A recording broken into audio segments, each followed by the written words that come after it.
4 नवंबर को हरिहर मिलन का उत्सव है। शाम को 6 बजे बाबा का हरिहर मिलन होता है। शाम के समय आसपास के गांव के लोग, आसपास के शहर के लोग आते हैं, हरिहर मिलन का दर्शन करते हैं, सुख पाते हैं, दीपदान करते हैं कुबेरेश्वर बाबा की धरा। और ये आज से नहीं, कई वर्षों से नियम से चला आ रहा है, कई वर्षों से पुराना। आप जितने भी ऑनलाइन कथा सुन रहे हो, आपसे निवेदन है वैकुंठ चतुर्दशी के दिन अपने शिवालय में, घर के आसपास में दीपदान जरूर करो, दीप अवश्य लगाओ।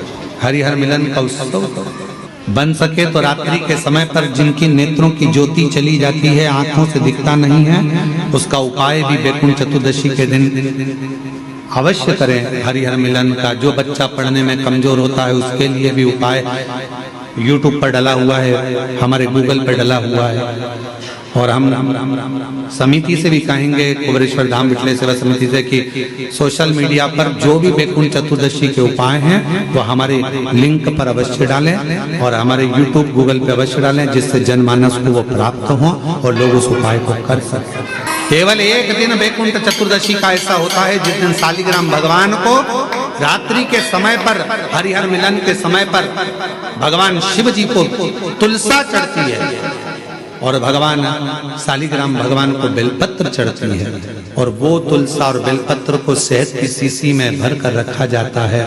फिर उस शहद को जो बच्चा विद्वान नहीं है, पढ़ने में कमजोर है, उसको दिया जाता है। कई लोग उसको नेत्रों में लगाकर नेत्र ज्योति को बढ़ाते हैं। बड़ी महत्ता हरिहर मिलन की महत्वता का वर्णन।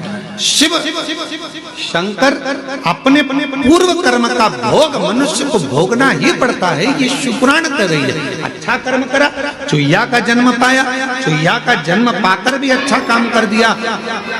दिए में जल पीने के लिए गई थी और उससे उसके मुख से बत्ती बढ़ गई, दिया और तेज प्रज्वलित हो गया।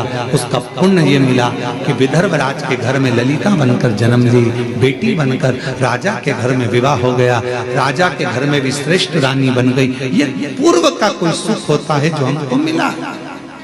और हम आप सबको साधुवाद दे, ना जाने कौन सा पुण्य आपने अपनी जिंदगी में करा होगा, जो कार्तिक के महीने में गोपाष्टमी के दिन आज आपको यहाँ शिव महापुराण की कथा सुनना, गौ माता का दर्शन करना।